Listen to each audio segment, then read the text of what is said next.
दास की जय। श्री राधा रानी की जय। जय जय श्री राधेश्याम। गुरवे गौरचंद्राय राधिकायै तदालये कृष्णाय कृष्ण भक्त्याय तद्भक्ताय नमो नमः। नमं विष्णुपादाय श्रीकेशव प्रियात्मने श्री श्रीमद्भक्ति वेदांत वामन इति नामिने। नमं विष्णुपादाय आचार्य सिंहरूपिणे श्री श्रीमद्भक्ति प्रज्ञान केशव इति नामिने। नमं विष्णुपादाय कृष्ण पृष्ठाय भूतले श्रीमते भक्ति सिद्धांत सरस्वती नामिनी। नमो गौरकिशोराय साक्षात् वैराग्यमूर्तये विप्रलम्बर शाम्भोदे पादं भुजयते नमो। नमो भक्ति विनदाय सच्चिदानंद नामिने गौरशक्ति स्वरूपाय रूपानुगवरायते गौराभृवा भूमेष्टम निर्दिष्ट सज्जन प्रिय वैष्णव सार्वभौम श्री जगन्नाथयते। वाञ्छा कल्पतरुभ्यश्च कृपा सिन्धुभ्यैव च पतितानां पावनेभ्यो वैष्णवेभ्यो नमो नमः। नमो महावदन्याय कृष्ण प्रेम प्रदायते कृष्णाय कृष्ण चैतन्य नाम्ने गौरतिसे नमो। करारविन्देन पदारविन्दं मुखारविन्देन विनिवेशयन्तं ब्रजेश्वरी कोडगतं हसन्तं बालं मुकुन्दं मनसा स्मरामि। हे कृष्ण करुणा सिन्धु दीनबन्धु जगत्पते गोपेश गोपिका कान्त राधा कान्त नमोस्तुते। तप्त कांचन गौरांगी राधे वृंदावनेश्वरी वृषभानुसुते देवी प्रणमामि हरिप्रिये। वृन्दायै तुलसीदेवै प्रियायै केशवस्य च कृष्ण भक्ति प्रदे देवी सत्यवत्यै नमो नमः। श्री कृष्ण चैतन्य प्रभु नित्यानंद श्री अद्वैत गदाधर श्रीवासादि गौर भक्त वृंद। हरे कृष्ण कृष्ण कृष्ण हरे हरे हरे राम राम राम हरे हरे निताई गौर हरि हरि वो। सर्वाग्रे गुरुपाद जगत गुरु नितला विष्णु विष्णुपाद अष्टो शत श्री श्री सिंह भक्ति वेदांत श्री वामन गोस्वामी गुरु महाराज जी के चरण कमलों में इदास अधम का साष्टांग दंडवत प्रणाम। तत्पश्चात मदीय शिक्षा गुरुपाद पद्म परम पूजनीय परम वंदनीय श्री गोवर्धन दास बाबा जी महाराज जी के चरण कमलों में इदास अधम का दंडवत प्रणाम। समागत भक्त बिंद समागत मातृन सबके चरणों में इदास अधम का यथा ये हम लोग प्रत्येक दिन भागवत कथा हम लोग सुनते हैं।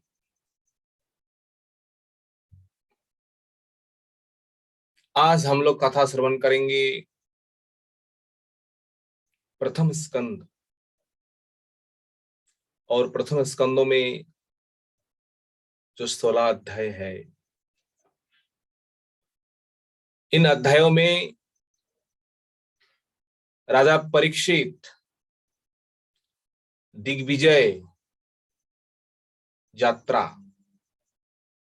और इसी अध्याय में पृथ्वी और धर्म इन दोनों का जो संवाद जो है, कथोपकथन जो है, ये कथा इसी अध्याय में हम लोग श्रवण करेंगे। सुत जी कहते हैं, हे सौनक आदि ऋषियों, पंच पांडव महाप्रयाण जो है, उनका जो गमन जो है, गमन करने के बाद महाराज परीक्षित पूर्वजों के अनुगत्यों में ब्राह्मणों की आज्ञा से अब पृथ्वी पालन कर रहा है। महाराज परीक्षित विवाह किया, उत्तर की पुत्री इरावती के साथ। महाराज जी का जो पत्नी है, परीक्षित महाराज का पत्नी का नाम है इरावती, और इरावती के गर्भ से 4 पुत्रों प्रकट हुए, जन्म हुए, जो आदि जन्मेंजय है, आदि करके 4 पुत्रों का उत्पन्न हुए। महाराज अपनी प्रजाओं को पुत्रवत पालन कर रहे हैं, किसी के साथ भेदभाव नहीं है, पुत्र जैसा ऐसा ही पालन कर रहे हैं। दान ध्यान जो कुछ करना है सब कुछ कर रहे हैं। महाराज परीक्षित एक नहीं है, 3 अश्वमेध यज्ञ किया, गंगा के तट पर जाकर के। ये अश्वमेध यज्ञ जो है, अश्वमेध यज्ञ का फल क्या है? शास्त्रों में है, अगर कोई 100 अश्वमेध यज्ञ करे, 100 अश्वमेध यज्ञ करने के बाद उन व्यक्ति इंद्रों का पद जो है, इंद्रों का पद प्राप्त करते हैं, इंद्र बनता है। ऐसा अनेक फल है। तो 100 अगर अश्वमेध यज्ञ कोई करे तो उनको इंद्र पद मिलेंगे। तो महाराज 3 अश्वमेध यज्ञ उन्होंने किया, और इन तीनों यज्ञों के जो आचार्य जो है, कुल पुरोहित जो है, वो कृपाचार्य ही थे। और इन यज्ञों में, इन हवनों में इस प्रकार आहुति दिए गए, जिन आहुति के द्वारा स्वयं सभी देवता प्रकट हुए साक्षात रूप में। उसी हवन यज्ञशाला में जिन जिन देवताओं को आहुति दिए गए, सभी देवता साक्षात रूप में प्रकट होकर के उन यज्ञों का भाग ग्रहण किया, और यज्ञ जो पुरोहित है, कृपाचार्यों ने ही ये यज्ञ कराया।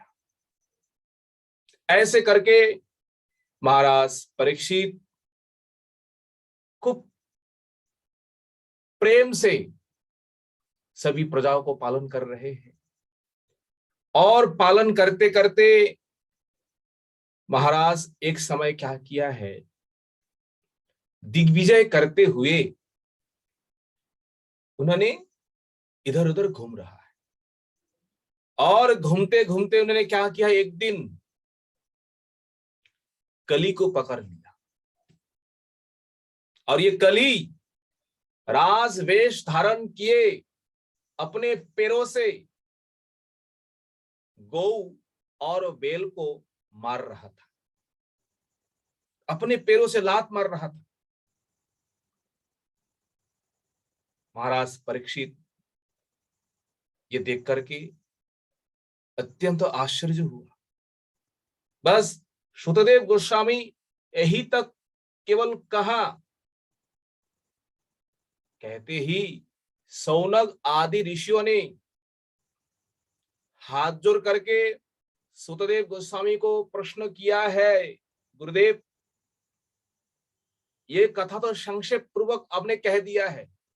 महाराज दिग्विजय करने के लिए निकले और रास्ता में कली को पकड़ लिया, और कली क्या कर रहा था, अपने पैरों से गायों को और बैलों को उन्होंने लात मार रहा था। बोले ऐसा नहीं है, वो राज वेशधारी वो शूद्र कौन था और क्या उनका उद्देश्य था, गौ को, गौ माता को, धर्म रूपी जो बेल है, ईश्वर जो है, उनको लात मारने का उनका उद्देश्य क्या था, उद्देश्य क्या है। सौनक आदि ऋषियों ने इसी प्रकार प्रश्न किए हैं। कश्य हेतोर निजग्राह कलिंग दिग्विजय नृप नृदेवो चिन्याधिक शूद्रा को अशौ गांग य पदा अहम। शौनक उवाच, शौनक ऋषि ने कहे, नृप महाराज परीक्षित, दिग्विजय कश्यवा हेतो कलिंग निजग्राह, दिग्विजय कश्यवा हेतो कलिंग निजग्राह। परीक्षित महाराज जिस समय दिग्विजय किए तो सभी दुष्टों को उन्होंने शासन किया, सभी दुष्टों को उन्होंने दमन किया है। पर कली ऐसा दुष्ट व्यक्ति है, कली में ऐसे दुर्गुण भरे हुए हैं, तो कली को पकड़ करके उन कली को वध क्यों नहीं किया, प्राण से उनको खत्म क्यों नहीं किया। महाराज तो जानते थे ये दुर्गुण से भरा है कली, तो राज्य में रहेंगे तो सभी प्रजाओं का बुद्धि नष्ट कर देंगे। तो महाराज जानबूझ करके कली को अपने राज्य में क्यों स्थान दिया, न हतवान क्यों वध नहीं किए उन राज वेशधारी कली को, जो कली ने महाराज जी के सामने अपने पैरों से गाय गौ माता को और बैलों को उन्होंने लात मार रहा था। इसका क्या कारण है। महाराज परीक्षित, शारंग इव शारभुक, शारंग इव शारभुक, अशारों से शार वस्तु को किस प्रकार ग्रहण करना है, परीक्षित महाराज भली भांति जानते हैं। परीक्षित महाराज बुद्धिमान है, भगवान का परम भक्त है। कली में दुर्गुण होते हुए भी एक विशेष लक्षण है। कली तो दोषों के मूल खनी है, होने पर भी कली में एक विशेष गुण है। कली में एक विशेष गुण क्या है, पद्म पुराण में एक श्लोक है, यत् फलम नास्ति तपसा न योगेन समाधिन तत्फलम लभते सम्यक् कलौ केशव कीर्तना। यत् फलं नास्ति तपसा, यत् फलं नास्ति तपसा, तपस्या में जो फल नहीं है, कलिजुग, यत् फलं नास्ति तपसा न योगेन समाधिना, जो करके समाधि करके जो फल नहीं है, जो फल हमें प्राप्त नहीं होते हैं। यत् फलम नास्ति तपसा न योगेन समाधिना तत्फलम लभते सम्यक। ये सब कुछ फल सम्यक ठीक ठीक से हम प्राप्त कर पाएंगे कली युग में। वो उपाय क्या है, कलौ केशव कीर्तना। कली युग में केवल केशव कीर्तन से ही, भगवत नाम कीर्तन से ही वो तपस्या का जो फल है, योगों का फल है, समाधि का फल है, जो कुछ फल है, जो कुछ पुण्य है, केवल हरि नाम में ही, भगवत नाम में ही समाहित है। और इस यज्ञों को जो करते हैं, श्रवण कीर्तन, कली युग में वही बुद्धिमान कहा जाता है। कली युग में बुद्धिमान कौन है, जो कली युग में बुद्धिमान वही है, क्योंकि कली युग में तो सब में ही दोष है। ना तो हवन कर पाएंगे, यज्ञ कर पाएंगे, दान कर पाएंगे, मन भी अशुद्ध है, केवल नाम संकीर्तन। कलौ केवल हरिनाम संकीर्तन। हरेर नाम हरेर नाम हरेर नामैव केवलम कलौ नास्त्यवो नास्त्यवो नास्त्यव गतिरन्यथा। देखिए, कलौ नास्त्यवो नास्त्यवो नास्त्यवो, नास्ति एवो नास्ति एवो नास्ति एवो, कोई उपाय नहीं है, कोई उपाय नहीं। एक बार नहीं कहा, दो बार नहीं कहा, 3 बार कहा जोर पूर्वक। शास्त्र कहते हैं, भगवान कहते हैं, कली युग में केवल हरिनाम ही सार है। हरिनाम को आश्रय नहीं करेंगे तो हरिनाम को छोड़ करके हम जो कुछ भी करते रहेंगे। शास्त्र कहते हैं, सभी ऋषि मुनियों कहते हैं, संसार में सबसे बड़ा अज्ञानी, सबसे बड़ा मूर्ख अमृत को छोड़ करके विष पाने के लिए इधर उधर ढूंढ रहा है। मणि को छोड़ करके कांस पाने के लिए, कांस के टुकड़े पाने के लिए जो दौड़ रहा है, तो उस व्यक्ति को बुद्धिमान नहीं कहा जाता। भगवत नाम ही कली युग में प्रधान है। इसलिए परीक्षित महाराज ने वही देखा। कली तो दोषों का ही मूल है, दोषों का मूल होते हुए भी कलियुग में विशेष धर्म है। वो धर्म क्या है? केवल भगवत नाम संकीर्तन। ये गुण देख करके परीक्षित महाराज कली को वध नहीं किया, कली को छोड़ दिया। ये प्रश्न है शौनक आदि ऋषियों का। हम सबको भगवत कथा सुनना चाहिए। ये भगवत कथा अमृत से भी अमृत है। इन अमृतमय कथा को अगर हम नहीं श्रवण करेंगे, अगर भगवान का भजन नहीं करेंगे, तो कली युग में कोई उपाय नहीं है अपने को मुक्त करने के लिए, अपने को उद्धार करने के लिए। शौनक ऋषि कहते हैं, मंदस्य मंद प्रज्ञस्य वयो मंदायुष्य वै निद्रया ह्रियते नक्रम दिवा च व्यर्थ कर्म। इसी अध्याय में कहते हैं, मंदस्य, कली युग में लोग ज्यादा से ज्यादा मंद होता है आलस्य। आलस्य धन उपार्जन के लिए नहीं है, भोगों के लिए नहीं है, भगवत भजन के लिए, अपने कल्याण के लिए सबसे आलसी है कली युग में। अन्य युगों में ऐसा नहीं था। अन्य युगों में तप करने के लिए, साधन करने के लिए तो एकदम पटु, पर कली युग में तप करने के लिए, नाम करने के लिए सबसे बड़ा आलसी। मंदस्य मंद प्रज्ञस्य। देखिए, आलसी तो है, मंद तो है, मंद प्रज्ञ, प्रज्ञा होता है बुद्धि। बुद्धि भी खराब है, बुद्धि भी ठीक नहीं है।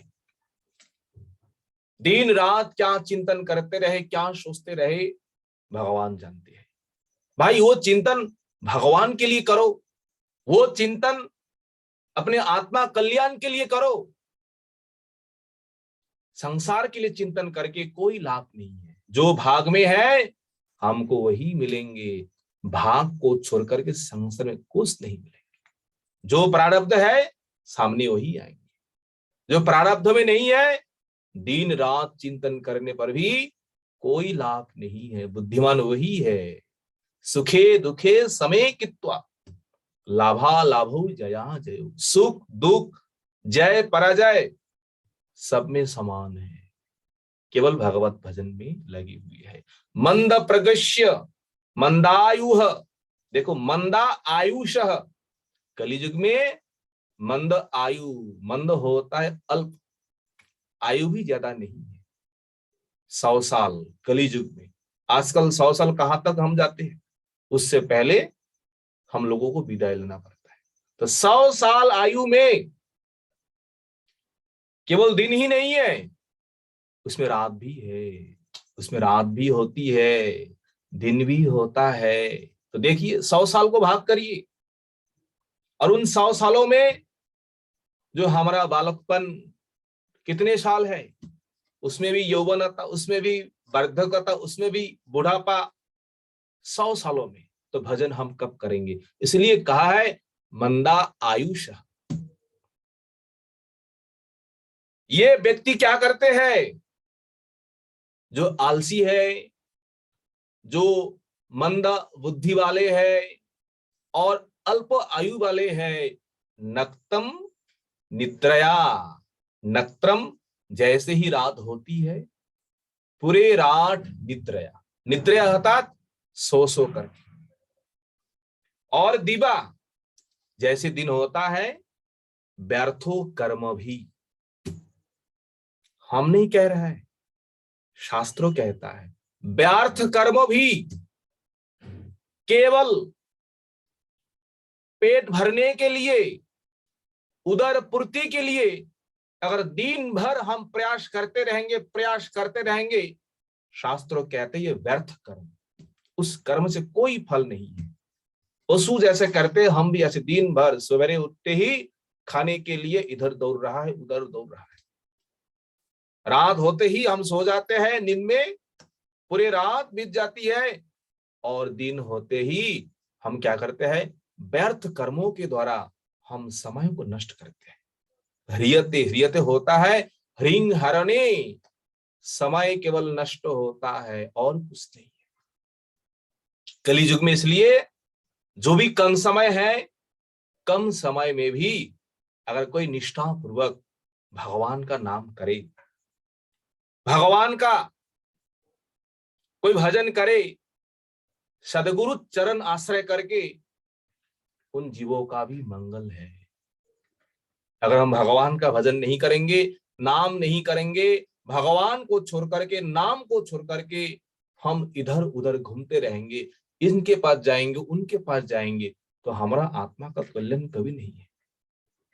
सुध जी कहते हैं, हे सौनकादि ऋषियों, आप लोगों ने जो प्रश्न किए हैं वो प्रश्न का उत्तर सुन। शौनकादि ऋषि ये भी कहा है, हे भगवान, अगर इस कथा में भगवत संबंधी है, क्योंकि राजा के बारे में हम सुनने जा रहे हैं, तो राजा लोग कौन है, विषयी लोग ही राजा होता है। तो सुखदेव गोस्वामी कहते नहीं है, ये राजा होते भी ये भगवान का परम भक्त है। तो भक्त तो भगवान का कथा हमें सुनना चाहिए, भक्ति के लिए, भगवत प्राप्ति के लिए। इसलिए भागवत भक्तों का ही चरित्र है, भक्तों का ही लीला है। भक्तों को छोड़ करके हम कहां जाएंगे। भक्तों का लीला सुखदेव गोस्वामी वर्णन कर रहे हैं, किस प्रकार। यदा परीक्षित कुरुयांगले शृणु कलिम प्रवेश्य निज चक्रवर्ती निशम्य वार्ता मनति प्रियम तत सरासनम संयुग विराददे। यदा परीक्षित कुरुयांगले शृणु, यदा जिस समय महाराज परीक्षित कुरुयांगले वसन, कुरुयांगल अर्थात जो हस्तिनापुर जो है वही कुरुयांगल है, वही रास कर रहे हैं। तो एक दिन परीक्षित महाराज ने सुना अपने कानों से। क्या सुना है? कलिम प्रविष्ट्य, कलिम प्रविष्ट्य, कली प्रवेश किया है परीक्षित महाराज के राज्य। देखिए, भगवान जैसे ही इस पृथ्वी को छोड़ करके भगवान चले गए, चले जाते ही कली ने क्या किया है, इस पृथ्वी में उन्होंने प्रवेश किया है। आप कली का रास, पर भगवत कृपा से जब तक परीक्षित महाराज राजत्व किया है, कली प्रवेश करते हुए भी कली का जो उनका जो शक्ति जो है, उनका खेल जो है, उतना उन्होंने प्रकाश नहीं कर पाए, व्यक्त नहीं कर पाए। परीक्षित महाराज तक ठीक था, जो कुछ हुआ है बस थोड़ा थोड़ा जो कुछ हुआ है, और ज्यादा कुछ कर नहीं पाए परीक्षित महाराज के राज में। भगवान जैसे चले गए कली प्रवेश, और परीक्षित महाराज जैसे सुना है कलिम प्रविष्टियम। अब क्या करना है?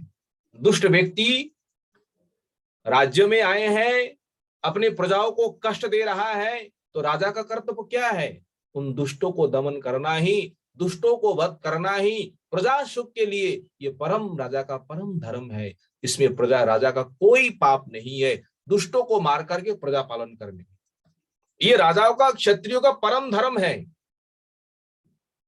अनति प्रियम प्रियम, यद्यपि ये अच्छा नहीं है, किसी को दंड देना है, किसी को मारना है, किसी को राज्यों से निकाल देना है, ये अच्छा नहीं है भक्तों के लिए।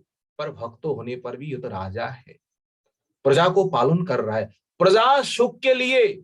महाराज ने क्या किया है, अच्छा न होने पर भी वो वार्ता सुन करके शरासनम आददत, शरासनम धनुष बाण धारण करके, धनुष बाण लेकर के महाराज परीक्षित दिग्विजय करने के लिए महाराज ने निकल पड़े। मार्गों में अनेक सा देश अतिक्रम किया, सभी देशों को उन्होंने जय किया है, जैसे केतुमाल आदि अनेक देश, और जय करके वहां से जो कर जो है सबको वश किया है, सबसे कर उन्होंने अदाय किया है। और सभी प्रजा जहां पर जा रहा है परीक्षित महाराज, वहीं पर केवल पंचों पांडवों का ही जय जयकार, पंच पांडवों का ही गुणगान, पांडु का ही गुणगान। पंच पांडव किस प्रकार धर्मात्मा थे, किस प्रकार प्रजा को पालन करते थे महाराज युधिष्ठिर। तो जहां पर जा रहे हैं परीक्षित महाराज, वहीं पर सभी प्रजा केवल अपने दादाओं का, परदादाओं का ही गुणगान कर रहे हैं। तो ये सुनकर के परीक्षित महाराज बड़ा प्रसन्न हो, वाह, जहां हम जा रहे हैं हमारे जो दादा परदादा उनका ही गुणगान हम सुन रहे हैं, तो हमें कितना प्रसन्न होंगे। ऐसे करके महाराज परीक्षित उन्होंने सारे पृथ्वी पर उन्होंने विजय किया है, और सबसे जो कुछ लेना चाहिए, जो कुछ आदाय करना चाहिए, महाराज ने सब कुछ आदाय किया, और सभी प्रजा को भी अपने मन के अनुसार जो इच्छा था, सब प्रजाओं को भी मन की इच्छा पूरा की। ऐसे चलते चलते महाराज परीक्षित क्या हुआ है, आगे एक आश्चर्यजनक उन्होंने घटना देखी। महाराज के ज्यादा दूर नहीं है, नाति दूरे किलम आश्चर्यम यदाशित तन निबोधो में, परीक्षित महाराज के सामने ही एक आश्चर्य घटना हुआ है। वो घटना क्या था, सुतदेव गोस्वामी शौनक आदि ऋषियों से कहते हैं, यदा आशित, जो घटना था, तत् में निबोध, वो घटना आप लोग मुझसे सुनिए। वो घटना क्या था, वृष रूप धर्म, उन्होंने वृषभ रूप धारण किया, बेल रूप धारण किया है। कौन, ये शार जो है, बेल जो है, ये बेल धर्मों का ही प्रतीक है, धर्मों का ही चिन्ह है। देखिए, ये धर्मों का ही अवतार है, धर्मों का ही अंश है अभी भी, इसलिए हमारे पिता के स्वरूप है, उनको भी हमें पूजन करना चाहिए, नमन करना चाहिए, क्योंकि धर्मों का स्वरूप है। और यह वेल जो है तो 4 पैर होना चाहिए, पर 3 पैर किसी ने नष्ट कर दिया है, 1 पैरों से चल रहे। और आगे देखा, गौ माता, गौ माता भी अत्यंत दुखित मन से कुछ बात कर रहे हैं। दोनों, गौ माता और कौन है, वृषभ जो है। गौ माते से पूछा, कौन, ये बेल जो है, हे माते, आप दुखी क्यों है, आप किस प्रकार दुख कर रहे हैं। तो आपका मुख मलिन जो है, अत्यंत तो जो दुख है, मुझे देखते ही मालूम पड़ रहा है आपके भीतर में कष्ट हो रहा है। देखिए, भीतर में कष्ट होंगे, इस शरीर में ऐसा एक अंग है जो मुखविंद है, मुखार विंदम जो है, मुखमंडल देखने से ही मालूम पड़ता है इन व्यक्ति के भीतर में क्या चल रहा है। तो धर्म रूपी ये वेल जो है, पृथ्वी रूपी गौ माता को देखते ही मालूम पड़ गया है माता के मन में कोई दुख है। क्या आपका कोई बंधु, आपका कोई अपने लोग कोई विदेश चला गया क्या? उसी के लिए आप शोक कर रहे हैं? ऐसा भी होता है संसार में, अपना जन विदेश चले गए, प्रदेश चले गए, तो उन व्यक्तियों के लिए हमारा शोक होता है। क्या आप इसके लिए आप शोक कर रहे हैं? अथवा ये मेरी जो दशा जो है, क्या मेरी दशा को देख करके आप शोक कर रहे हैं? क्या कारण है? आपको दुख करने का कारण क्या है? अथवा दुष्ट राजाओं ने जो अत्याचार किए हैं, उन अत्याचारों को देख करके आप दुखी हो रहे हैं? क्या कारण है? इधर उधर अब अधर्म फैल गए सारे संसार में। देखो कैसे कैसे अधर्म है, और ये सारे अधर्म कहाँ होता है? पृथ्वी के ऊपर, धरित्री माता के ऊपर। और धरित्री माता कितने सहन करेंगे? क्या इन दोष के कारण, इन पापों के कारण, पापाचारियों के कारण आप दुखी है, आप रो रहे हैं? क्या है? अथवा भगवान आपको छोड़ के चले गए, आपको अर्थात पृथ्वी देवी को छोड़ करके पृथ्वी से भगवान चले गए। क्या भगवान चले जाने के बाद, चले जाने के कारण आप दुखी हो रहे हो? क्या कारण है? ये सुनकर के गौ रूपी पृथ्वी उत्तर दिया। क्या उत्तर दिया? हे धर्म, आप सब कुछ जानते हुए भी अनजान की भांति आप क्यों ऐसे पूछ रहे हो? आप सब कुछ जानते हो, आप स्वयं धर्म है, तो धर्म क्या नहीं जानते हैं? संसार में कहां अधर्म हो रहा है, तो धर्म में तो ज्ञान है। तो आप सब कुछ जानते हुए भी आप इस प्रकार क्यों प्रश्न कर रहे हैं? पृथ्वी रूपी गौ माता धर्म से कहा, आपने जो जो कहा है, दुख का कारण क्या है, वो सभी जो आपने कहा है, सभी के कारण मैं दुखी हूं। सब के कारण, सभी के कारण मैं शोक कर रही हूं।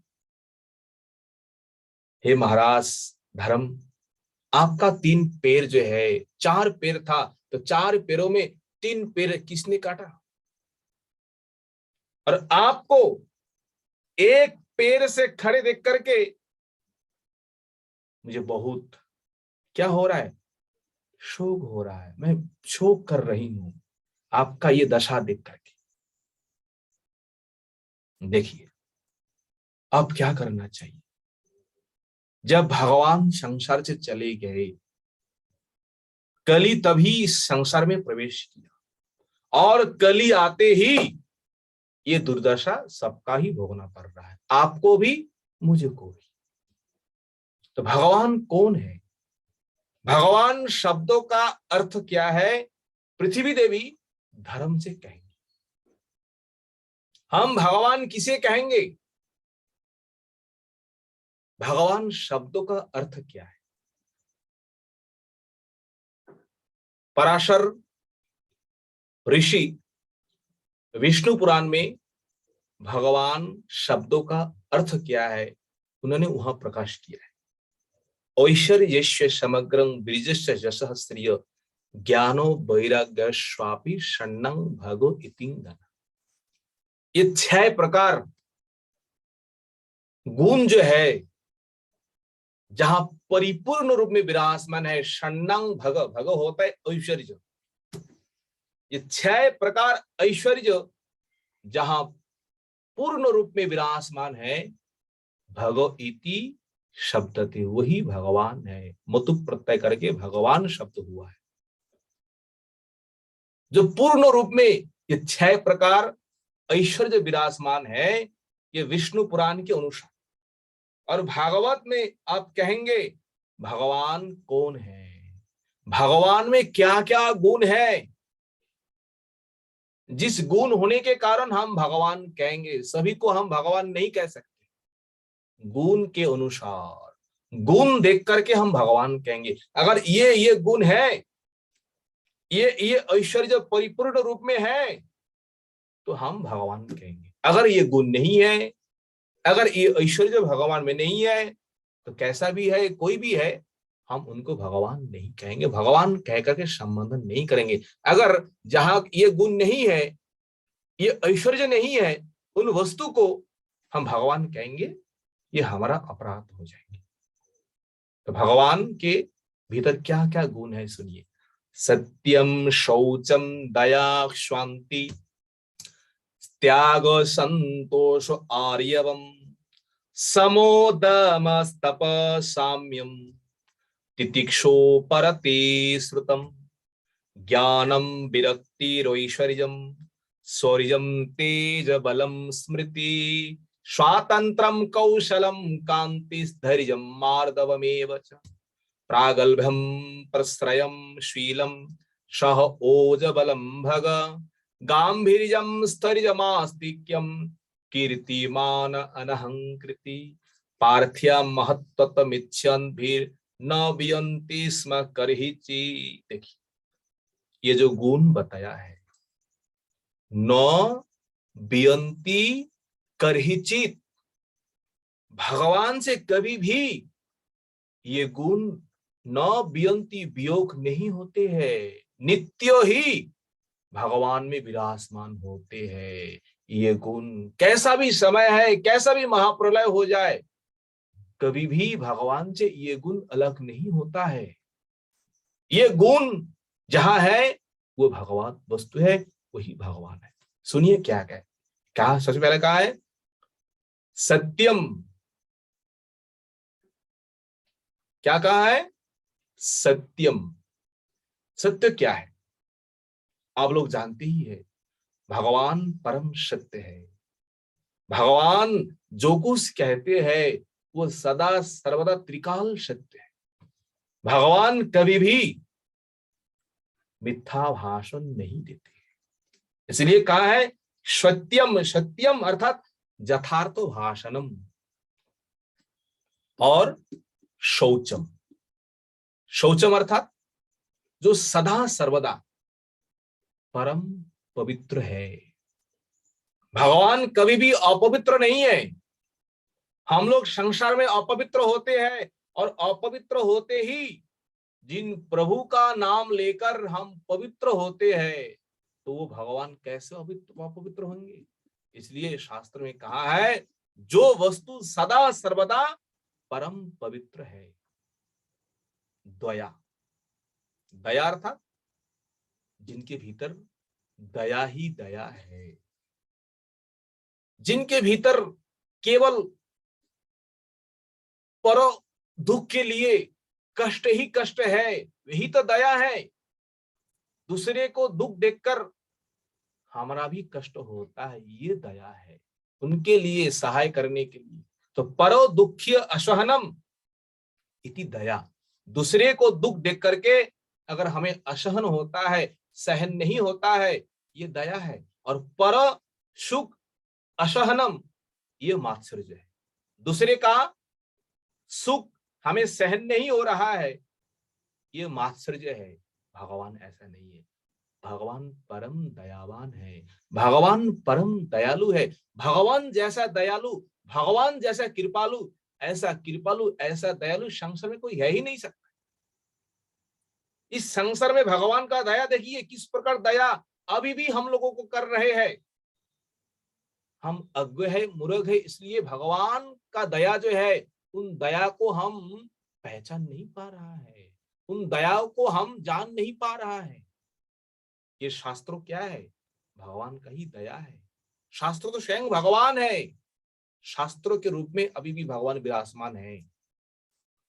भगवान की प्रसाद ये भी भगवान की कृपा है, भगवान का नाम ये भी भगवान का परम दया है कि हम लोगों के लिए तो छोड़ के गए हैं ना। देखो ये शास्त्र है, भगवान का नाम है, भगवान का महाप्रसाद है, उनका विग्रह है, उनका मंदिर है, संतो महात्मा जो है, सत्संगो जो है, ये सब भगवान का परम दया है। और वही पर भगवान का परम शक्ति विराजमान है। अगर इन संगों को हम प्राप्त करेंगे, इन वस्तु को हम प्रेम के साथ, श्रद्धा के साथ स्वीकार करेंगे, हमें भी भगवान का कृपा अवश्य प्राप्त होगी। इसलिए इन वस्तुओं को सावधानी के साथ ग्रहण करना चाहिए। इन वस्तु के ऊपर कभी भी अनादर, इन वस्तुओं को कभी भी घृणा नहीं करना चाहिए।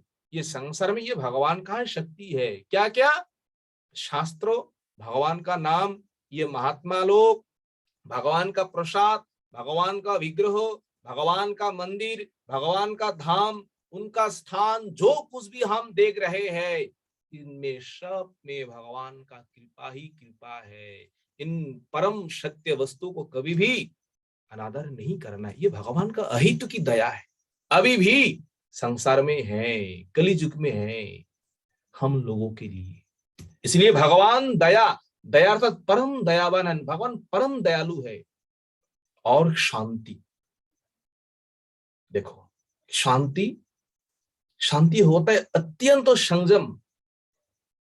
क्रोध होने पर भी, गुस्सा होने पर भी वो क्रोध को कभी प्रकाश नहीं करते हैं। ये जीत किस प्रकार संसार में अधर्म कर रहा है, किस प्रकार संसार में पाप कर रहा है, भगवान का निंदा, भक्तों का निंदा, शास्त्रों का निंदा, भगवान सुनते हुए भी भगवान किसी के ऊपर क्रोध नहीं करता है। भगवान किसी से हिंसा नहीं करते हैं। इसलिए एक शांति, क्रोध होने पर भी जो अपने इंद्रियों को संयमन करते हैं, यह है शांति। और ये सब गुण भगवान में है। और त्याग, देखिए भगवान का त्याग किस प्रकार है। भगवान जैसा त्याग है, भगवान जैसा त्यागशील है, संसार में ऐसा कोई है, कोई हो ही नहीं सकता ऐसा त्यागवान। संतोष, संतोष जो सदा सर्वदा जो संतोष है। अलम बुद्धि, अलम अलम, बस मेरा सब कुछ हो गया, मुझे कुछ नहीं चाहिए, ये संतोष है।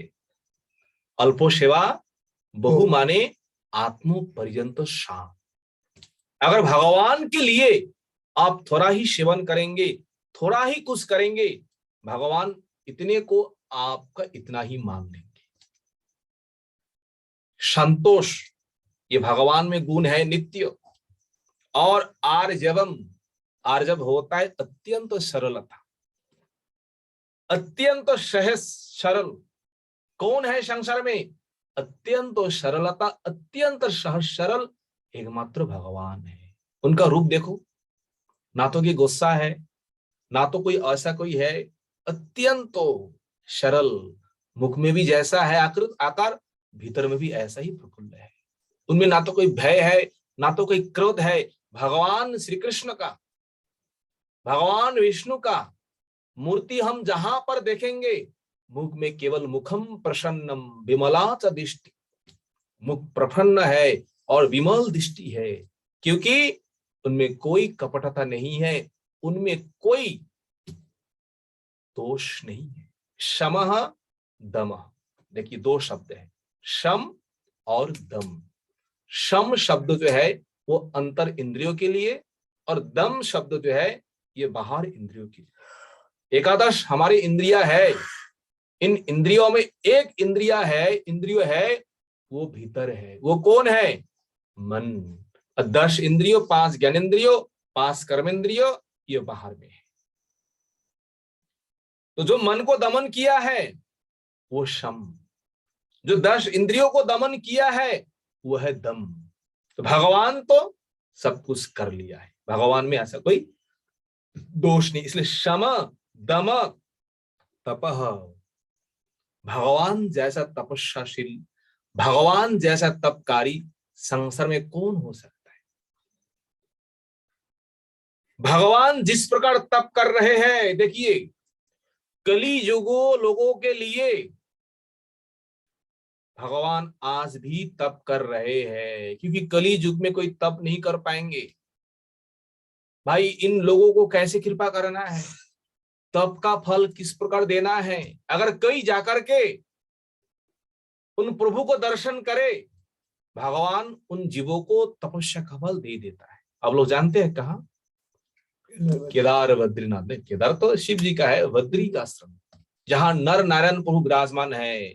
आज भी वहां तप कर रहे हैं नारायण हम लोगों के लिए। अगर जाकर के दर्शन करेंगे तपस्या का फल मिल जाएंगे। तपह साम्यम, भगवान किसी के साथ भेदभाव नहीं करते। समहं सर्वभूतेषु, समस्त प्राणियों के ऊपर भगवान का समान भाव है। फिर भी जो भगवान का परम भक्त है वो तो अलग बात है, पर नहीं तो सबके ऊपर भगवान का समान भाव है। इसलिए कहा है साम्यम, और कहा है तितिक्षा। तितिक्षा आप जानते हैं? तितिक्षा जो अत्यंत सहनशीलता, कुछ भी हो जाए, कुछ भी लोग कह दे, हमारा कुछ भी अनिष्ट कर दे, जो सहन करते हैं, इसी गुण का नाम है तितिक्षा। तो संसार में ऐसा कौन जीव है? उदाहरण क्या है? जैसे वृक्ष, वृक्षों को आप कुछ भी करिए, आप उनको काटिए, उनको किस प्रकार भी करिए, पर वृक्ष कभी भी मुख से आपको कुछ नहीं बोलेंगे। यह है तितिक्षा। पर अपराधो सहनम, कोई कितना भी कुछ दोष करे, अपराध करे, वो हम सब सहन करते जाएंगे। यह है तितिक्षा। देखिए, ये तो भगवान में गुण है, भगवान का नित्य है। तो भगवान का गुण जो है भक्तों में ही ये गुण संचारित होते हैं। भक्तों में भी ये भी गुण है। भक्तों में भगवान में गुण में कोई पार्थक्य नहीं है। ईश्वर का गुण जो है भगवान में सब, भक्तों में सब गुण है। और इसलिए भक्तों भी ऐसा तितिक्षा है। तितिक्षा अर्थात दोष करने पर भी, अपराध करने पर भी वो सब कुछ सहन करते हैं। और उपरति, उपरति लाभो प्राप्तो उदासीन्यम। उपरति जो कुछ भी प्राप्त करे, जो कुछ भी आए, जो कुछ भी सुख है, धन संपत्ति है, दुख है, जो कुछ भी है, कहीं पर भी उनका ना तो कोई राग है, ना तो कोई द्वेष है। दोनों के ऊपर जिनका उदासीन है, अर्थात आसक्तिहीन है। सुख आने पर भी सुखी नहीं है, दुख आने पर भी जो दुखी है नहीं है। दोनों में जो समान भावापन्न है, यह उपरति। और क्या है? श्रुतम। श्रुतम अर्थात शास्त्र विचार। जो शास्त्र विचार में सबसे पारंगत है, कौन है?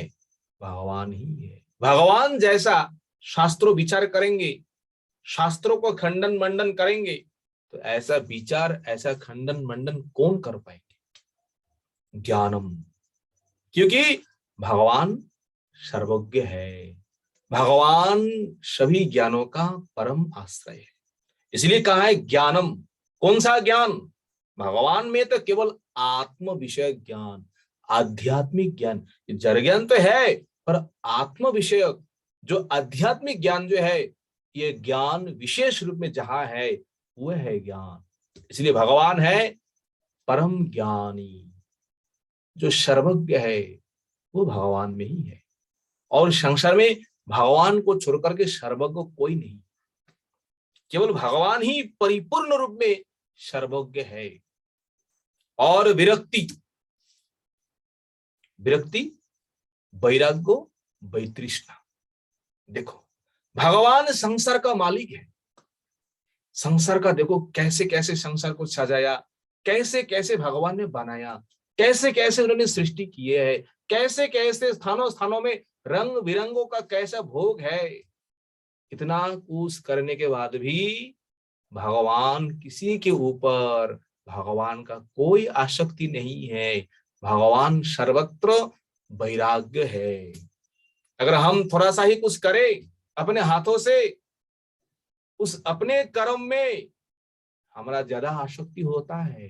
और भगवान इतना बड़ा विश्व संसार एक नहीं है, अनंत अनंत विश्व ब्रह्मांडों को भगवान ने सृष्टि किया है। सृष्टि करने के बाद भी भगवान कहीं पर भगवान का आसक्ति नहीं है। कैसे? जैसे जो छोटे छोटे बच्चे होता है ना, तो बच्चे लोग क्या करते हैं, घर के सामने जाकर के खेलते हैं। भाई खेलना है तो क्या चाहिए, तो मिट्टी ला करके कोई मकान बनाता है, कोई दुकान बनाता है, कोई ये बनाता है, वो बनाता है। कब तक? जब तक खेल रहा है, मेहनत करके बार बार बना रहा है। और जैसे खेल हो गया और घर जाते समय उनमें कोई ना तो आसक्ति है, ना तो कोई ममता है। बस अपने आप अपना अपना घर को, मकान को, अपने अपने दुकान को अपने पेड़ों से फिर मिट्टी के साथ मिला करके अपने घर चले जाते हैं। भगवान उसी प्रकार संसार के प्रति भगवान का कोई आसक्ति नहीं है। भगवान परम वैराग्यवान है। ऐश्वर्यम, ये सब कुछ ऐश्वर्य भगवान के पास है और भगवान का ही ऐश्वर्य है। ऐसा नहीं है करोड़ों करोड़ों लक्ष्मी जिन प्रभु का सेवा करते हैं, सभी ऐश्वर्यों का जो परम मूल मालिक कौन है? भगवान है। और संग्राम शौर्यम, शौर्यम होता है संग्रामशाली जो है, जो योद्धा है। तेज, भगवान का जैसा तेज है, भगवान का जैसा प्रभाव है, ऐसा कोई किसी का संसार में कोई है नहीं। बल, बल होता है, बल तो जानते ही है, बल होता है दक्षता करने का, काम करने का जो कौशलता है। और स्मृति, स्मृति कर्तव्य अकर्तव्यम, जो कुछ भी ज्ञान जो है तो भगवान में सब कुछ स्मृति है। भगवान कब क्या हुआ ना हुआ, भगवान में अभी भी सब कुछ ज्ञान है। केवल अपना ही नहीं है, कितने करोड़ों करोड़ों जीव है, किस जीव के भीतर कैसा वासना है, कैसा कामना है, कैसा उनका प्रारब्ध है, सब कुछ स्मृति जिनमें है। वो परम स्मृतिवान है। परम भगवान सब कुछ जानते हैं। और स्वातंत्रम, भगवान परतंत्र नहीं है, भगवान स्वतंत्र है। भगवान स्वयं सराट है, किसी का अधीन में नहीं है। और कौशलम, कौशल होता है काम करने का जो कौशल है। कांति, कांति का अर्थ होता है सौंदर्य। भगवान का जैसा रूप है, भगवान का जैसा सौंदर्य है, इस संसार में भगवान को छोड़ करके और कहाँ है? जो कुछ इस संसार में जो रूप है, उन भगवानों का एक कण जो है इस संसार में पड़े हुए है, उसी से ये सौंदर्य है। और भगवान परम कांति युक्त है, भगवान परम सौंदर्य युक्त है। और धैर्यम, भगवान जैसा धैर्यवान है संसार में और कोई है नहीं। भगवान के भीतर कोई व्याकुलता है नहीं है, कुछ भी हो जाए परम धैर्यवान है। मार्दवम, मार्दवम शब्द का अर्थ होता है चित्तो काठिन्यम, चित्त का जो काठिन्यता है। ऐसा नहीं है कुछ हो जाए हम गल गए एकदम, कुछ होते ही, ऐसा भी लोग होता है चित्तों का पिछल स्वभाव, अर्थात कुछ होते ही वो रो पड़ते हैं। भगवान ऐसे नहीं है। चित्तो काठिन्यम यह मार्दवम एव च प्रागल्भवम पश्रयम शीलम, एव च और भी है प्रागल्भवम पश्रयम शीलम। प्रागल्भम क्या है? प्रतिभाषी शय, प्रतिभाति शय। प्रागल्भम जो भक्तों के साथ बात करने में, भक्तों के साथ हास परिहास करने में जो परम चतुर है। प्रश्रयम, प्रश्रयम शब्द अर्थ विनय, अत्यंत दीनहीन, अत्यंत विनय भाव कहाँ है? सब गुण भगवान में ही है। शीलम, शील शब्द का अर्थ होता है स्वभाव। ये स्वभाव जो है अत्यंत सुंदर स्वभाव एकमात्र भगवान ही है, जिनके स्वभाव में कोई दोष है नहीं है। और भगवान को छोड़ करके इस संसार जो कुछ भी है सभी के स्वभाव में कोई ना कोई दोष है। सह ओजो बलम, सह ओज बलम मनसः ज्ञानेन्द्रियाणाम कर्मेंद्रियानम पाटोवानी। ये सह ओज बलम तीन जो है, ये तीन क्या है, एक मन का, एक ज्ञानेन्द्रियों का, एक कर्मेंद्रियों का, ये जो पटुता जो है, जो दक्षता जो है। और भग, भग होता है ऐश्वर्य। भगो क्या है, जो ऐश्वर्य जो है, परिपूर्ण ऐश्वर्य जो भगवान में ही है। और भगवान क्या है, परम गांभीर्यम, परम भगवान परम गांभीर्य जो है, और स्थैर्यम, परम भगवान अत्यंत धीर स्थिर है। आस्तिक्यम, जो श्रद्धाशील है, कभी भी नास्तिक की बुद्धि नहीं है। कीर्ति, जिनकी जश चारों ओर फैली हुई है। मान, अनहंकृति, मान शब्द का अर्थ क्या है, जिनका पूजा सर्वत्र होते हैं। अनहंकृति, जिनके भीतर कोई अहंकार नहीं है, जिनके भीतर कोई अभिमान नहीं है, अनहंकृति। हे भगवान, एते अन्य च महत्तम इच्छत भी पार्थ्या नित्य महागुणा यत्रो करहिचित न वियंति। ये जो गुण जो है, ये महत् गुण जो है, केवल भगवान में ही नित्य रूप में विराजमान है। भगवान को छोड़ करके कहीं पर वियोग नहीं होता है। यह है समवाय, जो समवाय जो है, इस समवाय के रूप में, समवाय संयोग जो है, समवाय संयोग के रूप में भगवान में नित्य ही विराजमान है। कभी पर भी भगवान से अलग नहीं होते हैं। ये गुण जहां पर है वही भगवान है। ये गुण जहां नहीं है, उन वस्तु को हम भगवान नहीं कह सकते। ये कौन कहा है, भगवान का शब्द का अर्थ पृथ्वी देवी, गौ माता, धर्म से कह दिया है। ये भगवान जब संसार को छोड़ के चले गए, संसार को छोड़ के चले जाते ही इस संसार में कली का आक्रमण हुआ है, कली का पराक्रम दिखाया। तो हम क्या कहे, हम इसी के कारण हम शोक कर रहे हैं, मैं शोक कर रही हूं। और हमें क्या कहे, प्रभु ने क्या किया है, आपको हमको दोनों को छोड़ के चले गए, और उनके वियोग में आपको भी शांति नहीं है, मेरे को भी शांति नहीं है। तो क्या करूं, कहां जाऊं। इस प्रकार दोनों आपस में जब वार्तालाप कर रहे हैं, और परीक्षित महाराज दूर से इन दोनों को दर्शन किया। बैल जिनका एक पैर है, तीन पैर कटा हुआ है, और जो गौ माते जो है अत्यंत दीनहीन होकर के इन दोनों का वार्तालाप परीक्षित महाराज दूर से श्रवण किया। और दूर से श्रवण करके परीक्षित महाराज जाकर के किस प्रकार संबोधन करेंगे, किस प्रकार सांत्वना देंगे, किस प्रकार कली को निग्रह करेंगे, ये कथा कल हम लोग श्रवण करेंगे।